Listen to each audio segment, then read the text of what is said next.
Morning বন্ধুরা, আমরা এই জাস্ট রাঁচি থেকে রওনা দিচ্ছি। হোটেল থেকে বেরিয়ে গেছি কিছুক্ষণ হয়েছে, 1 ঘন্টা মতো। আমার যে মামার বাড়ি সেখানে এসে জাস্ট সবার সাথে দেখা করে এই আমরা বেরিয়ে পড়লাম। এখন আমাদের গন্তব্য হচ্ছে কলকাতা, বাট তার আগে আমরা এখন যাব দশম ফলস। কয়েকটা সাইট সিইং করার আছে, তো সেগুলোকে কমপ্লিট করে আপনাদের সাথে রোড আপডেট শেয়ার করব, করে নিয়ে দেন আমরা কলকাতার দিকে রওনা দেব। তো চলুন, বেরোলাম ভগবানের নাম নিয়ে। জয় মা। রাস্তায় উঠে আবার কথা হবে।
বন্ধুরা, আমরা এই দশম ফলের কাছাকাছি চলে এসেছি।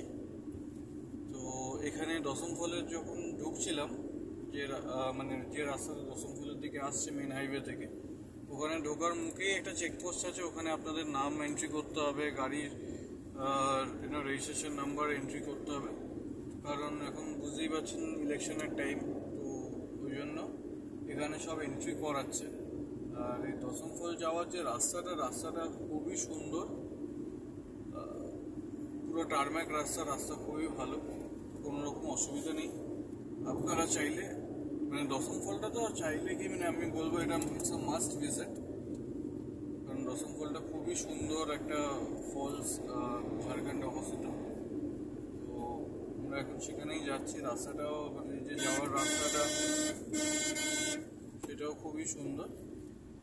তো চলুন আগে যাওয়া যাক, এটা গ্রাম্য পরিবেশ দিয়ে যাচ্ছি, আগে যাওয়া যাক, তারপরে আবার আপনাদের সাথে কানেক্ট করছি।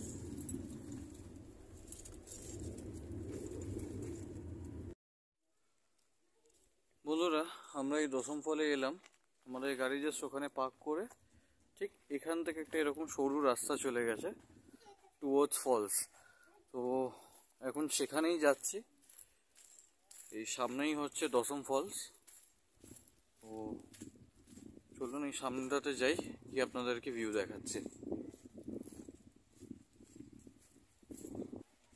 আমরা এরকম সিঁড়ি দিয়ে আস্তে আস্তে নেমে যাচ্ছি।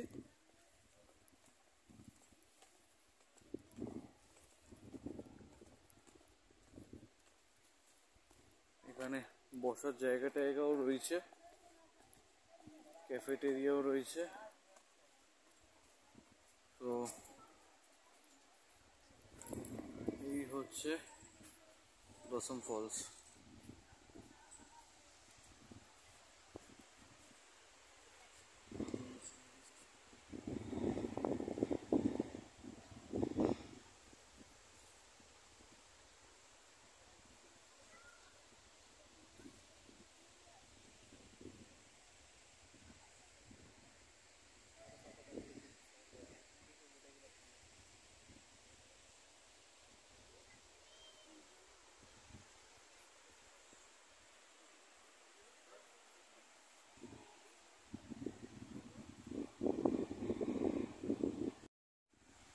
এটা হচ্ছে দশম ফলসের ভিউ পয়েন্ট বেসিক্যালি। এখান থেকে ফলসটা খুবই সুন্দর দেখাচ্ছে। এখন যদিও দশম ফলসের জল খুবই কম, এটাই বর্ষাকাল হলে খুব ফুলে ফেপে ওঠে, অত ওপর থেকে জলটা আসছে। দারুণ একটা জায়গা। ওই নিচে সব লোকেরা নেমেছেও দেখতে পাচ্ছি। দারুণ জায়গা। তো চলুন, হাতে এমনিও সময় কম, তো আমরা এখান থেকে বেরোবো। বেরিয়ে এরপর আরও কিছু জায়গায় ঘুরে তারপর বাড়ি যাওয়ার ইচ্ছে আছে। তো চলুন, আবার রাস্তায় উঠে কথা হচ্ছে।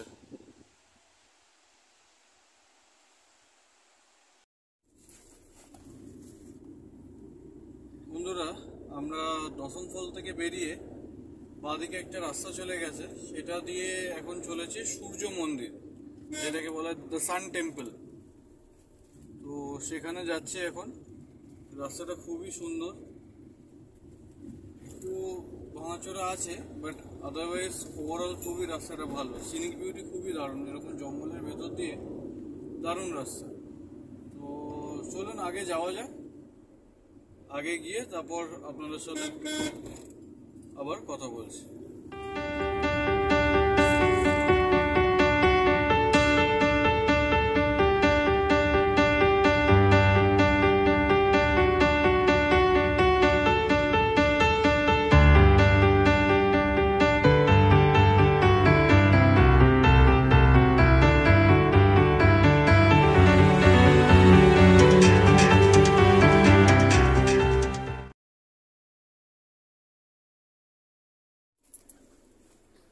বন্ধুরা, আমরা এই NH-33 থেকে জাস্ট একটা রাইট টার্ন নিলাম।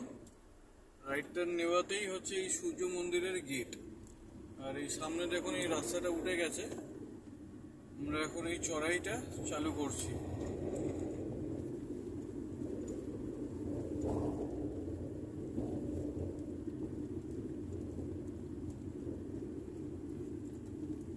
অবশ্য জানি না কতটা চড়াই, যাওয়া যায়। রাস্তা এখানে পুরোটাই কংক্রিটের, 14 ফাটাফুট রাস্তা আছে।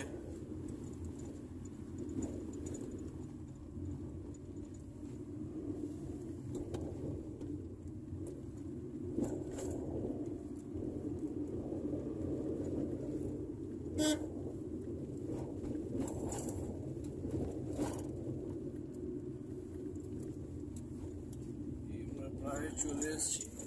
সামনে বাঁদিকে যে টুমটা দেখা যাচ্ছে এটাই হচ্ছে সূর্য মন্দির। আর একটা কথা বলে রাখি, সূর্য মন্দির একদম হাইওয়ের পাশেই, জাস্ট মানে হাফ কিলোমিটার মতন আপনাকে আসতে হবে।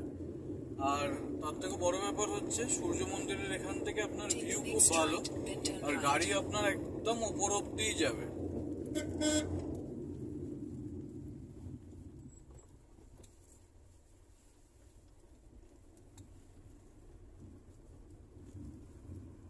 বলতে বলতে আমরা সূর্য মন্দির চলে এসেছি। আমরা চলে এসেছি, এখানেই গাড়িটাকে পার্কিং করে দেবো। পার্কিং করে আমরা ঘুরে আসবো। তো চলুন, গাড়িটা এখানে একটু ছাওয়াতে থাকো, আমরা ঘুরে আসি। বন্ধুরা, সূর্য মন্দির সান টেম্পলে চলে এসেছি। এই হচ্ছে সূর্য মন্দিরের দ্বার। ভেতরে তো ক্যামেরা অ্যালাউড না। এই চারিপাশের সৌন্দর্যটা দারুণ, খুব দারুণ সিনিক ভিউ আছে এখানে। তো ভেতরে তো ক্যামেরা অ্যালাউ না, আমরা যাই গিয়ে একটু ঘুরে আসি। আসার পর আপনাদের সাথে কানেক্ট করছি।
বন্ধুরা, এই হচ্ছে সূর্য মন্দিরের বা সান টেম্পলের পেছন দিকের ভিউটা।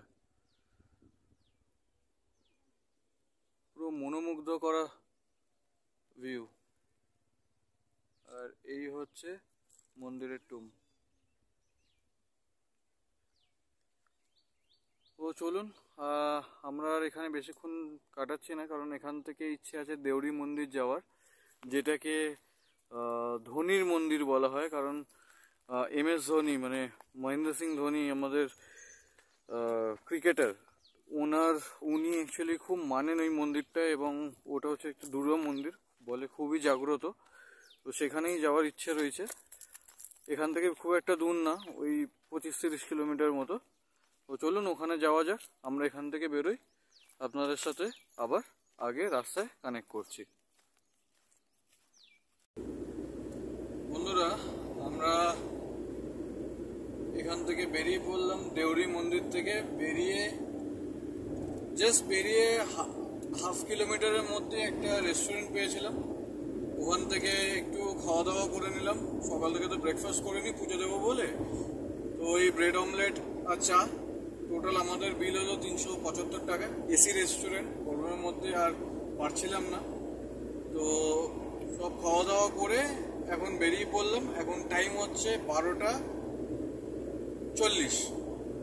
তো চলুন আগে যাওয়া যাক। রাস্তাটা খুবই সুন্দর, সিনিক বিউটি খুবই ভালো, আর মানে মাখন রাস্তা, কোনো অসুবিধা নেই। তো যতটা ট্রেনে তাড়াতাড়ি কলকাতা ঢোকা যায় ততটাই ভালো, কারণ কাল থেকে আবার অফিস। তো কিছু করার নেই। তো চলুন আগে যাওয়া যাক, আবার রাস্তায় আপনাদের সাথে কথা বলছি।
বন্ধুরা, এখন সময় হচ্ছে 3:45।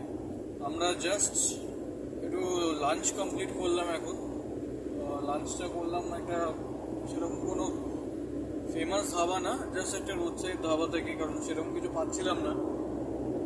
তো লাঞ্চটা কমপ্লিট করে এখন আবার আমাদের জার্নি চালু করেছি। তো এখনও আমাদের আর 179 কিলোমিটার বাকি টিল আমাদের বাড়ি। তো খড়গপুর আর ওই 50 কিলোমিটার মতন বাকি আছে। তো চলেছি এখন, দেখা যাক কতক্ষণে পৌঁছতে পারি। গুগল তো বলছে যে পৌঁছতে সন্ধ্যে 7টা 7:30 হবে। তো দেখা যাক কীরকম কি করতে পারি। তো সেই অনুযায়ী আপনাদেরকে আপডেট দিচ্ছি।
গেছে। বন্ধুরা, আমরা এই কোলাঘাট পৌঁছে গেছি, এখন 6:45 বাজে। তো এখন কোলাঘাট থেকে জাস্ট চা খেয়ে এই বেরিয়ে গেলাম। তো এখন স্ট্রেট কলকাতা বাড়ি, আর সেরকম কোথাও দাঁড়ানোর প্ল্যান নেই, যদি না খুব এসেন্সিয়াল হয়। তো সেরকম তো এই রাস্তা তো সবাই আপনারা চেনেন এবং আপনাদেরকে এর আগেও দেখিয়েছি, তো অ্যাজ সাচ কিছু আর দেখানোর নেই। তো চলুন আরও আগে যাই, তারপর আপনাদের সাথে কানেক্ট করছি।